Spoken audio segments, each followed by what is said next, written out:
देखो, ये क्वेश्चन कह रहा है कि क्या कोई ऐसी प्राकृत संख्या है जिसका कोई पूर्ववर्ती नहीं है। ये पहला हो गया। और दूसरा है, क्या कोई ऐसी प्राकृत संख्या है जिसका कोई परवर्ती नहीं है। क्या कोई अंतिम प्राकृत संख्या है। देखो, सबसे पहले तो देखो कि प्राकृत संख्या और पूर्ववर्ती का मतलब क्या होता है। प्राकृत संख्या हो गया नेचुरल नंबर, ठीक है, नेचुरल नंबर, प्राकृत संख्या नेचुरल नंबर। और पूर्ववर्ती का इंग्लिश होता है प्रीडिसेसर, ठीक है। और इधर देखो, इधर है परवर्ती, परवर्ती होता है सक्सेसर। ये दोनों एक दूसरे का अपोजिट है। तो सबसे पहले प्रीडिसेसर और सक्सेसर समझ जाते हैं।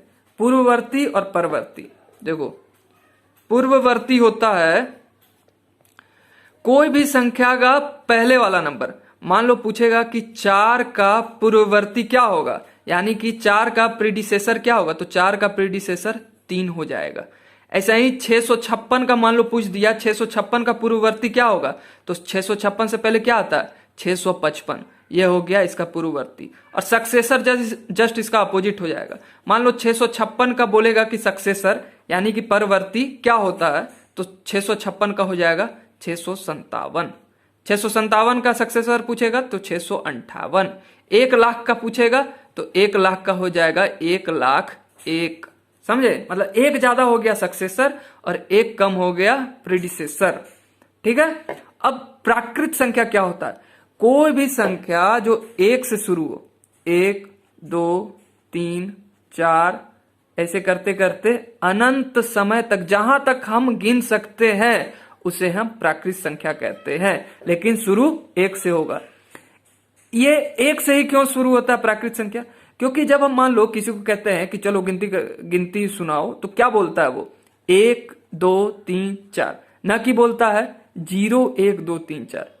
अगर आपसे ही बोलेंगे कि चलो गिनती करके सुनाओ, तो आप भी बोलिएगा कि आप भी शुरू कीजिएगा 1 से ही, 1 2 3 4। आप भी 0 से नहीं शुरू कीजिएगा। आपको बोलेंगे मान लो गिनती करके सुनाओ, तो आप बोलिएगा ऐसा कि 0 1 2 3 4। आप भी तो डायरेक्ट 1 से ही शुरू कीजिएगा। इसीलिए ये नेचुरली निकलता है, ये प्राकृतिक रूप से निकलता है 1 2 3 4। इसीलिए इसे 1 2 3 4 मतलब प्राकृत संख्या 1 से शुरू होता है, ठीक है। तो अब क्वेश्चन पूछा है कि क्या कोई ऐसी प्राकृत संख्या है जिसका कोई पूर्ववर्ती नहीं है। तो देखो, 2 का पूर्ववर्ती क्या हो जाएगा, 2 का पूर्ववर्ती 1 होगा। पूर्ववर्ती क्या होता है, 1 अंक पहले वाला, ठीक है। 4 का क्या होगा, 4 का 3 हो जाएगा, ठीक है। इसी तरह 100 का क्या होगा, 100 का 99 हो जाएगा। लेकिन इधर जितना संख्या सबका कोई ना कोई पूर्ववर्ती जरूर होगा। सबसे पहले कोई ना कोई एक नंबर पहले जरूर होगा। लेकिन 1 का कोई पूर्ववर्ती है, 1 के पहले तो कोई संख्या नहीं है, कोई प्राकृत संख्या नहीं है। अगर मान लो यहाँ पे 0 रखेंगे, 1 से पहले 0, तो ये प्राकृत संख्या नहीं हो जाएगा, ये हो जाएगा पूर्ण संख्या। पूर्ण संख्या यानी कि होल नंबर। प्राकृत संख्या प्लस 0 हो जाता है होल नंबर, हिंदी में पूर्ण संख्या कहते हैं। लेकिन प्राकृत संख्या तो 1 से शुरू होता है और 1 से पहले कोई पूर्ववर्ती नहीं है, कोई संख्या नहीं है। इसीलिए इस क्वेश्चन का जवाब हो जाएगा 1। क्या कोई ऐसी प्राकृत संख्या है जिसका कोई पूर्ववर्ती नहीं है, तो हाँ, ऐसा एक संख्या है, उसका नाम है 1। 1 का कोई पूर्ववर्ती नहीं है, 1 से पहले कोई अंक नहीं है। अब इतना डिटेल में समझा दिए हैं, आशा करते हैं कि ये क्वेश्चन समझ में आ गया होगा। अब चलिए, अब सेकंड क्वेश्चन देखते हैं। क्या कोई ऐसी प्राकृत संख्या है जिसका कोई परवर्ती नहीं है। इसमें क्या पूछा था, क्या कोई ऐसी प्राकृत संख्या है जिसका कोई पूर्ववर्ती नहीं है, प्रीडिसेसर नहीं है। और इसका पूछा है कि इसका कोई सक्सेसर है कि नहीं, ठीक है। तो 1 से शुरू होता है प्राकृत संख्या, 1 2 3 4, और ये अनंत समय तक जाता है। देखो, इसमें 2 क्वेश्चन है।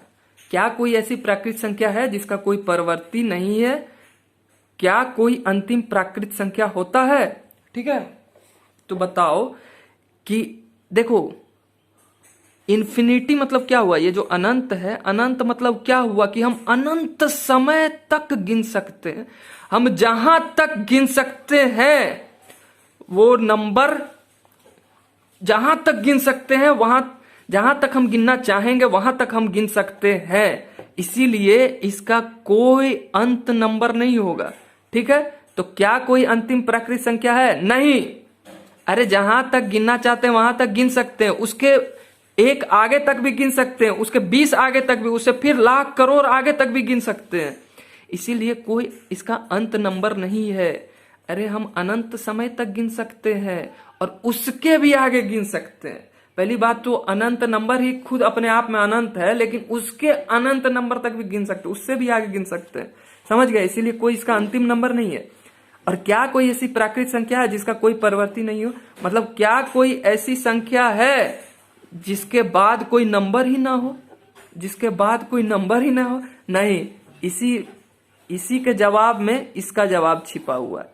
ऐसा कोई नंबर ही नहीं है कि जिसके बाद कोई नंबर ना हो। ऐसा कोई नंबर ही नहीं है जिसके बाद कोई नंबर ना हो। अगर मान लो 5 लाख करोड़, 5 लाख करोड़ में कितना जीरो हो जाएगा? 12 जीरो। 5 लाख करोड़ के बाद कोई नंबर है? बिल्कुल है, +1। 5 लाख करोड़ 1 हो जाएगा। ऐसे ही 5 लाख करोड़ के बाद कोई नंबर होगा? बिल्कुल होगा, उसमें +1 कर दो। सक्सेसर, सारे नंबर का कोई ना कोई सक्सेसर जरूर होगा। ऐसा कोई नंबर नहीं है जिसका परवर्ती नहीं होगा।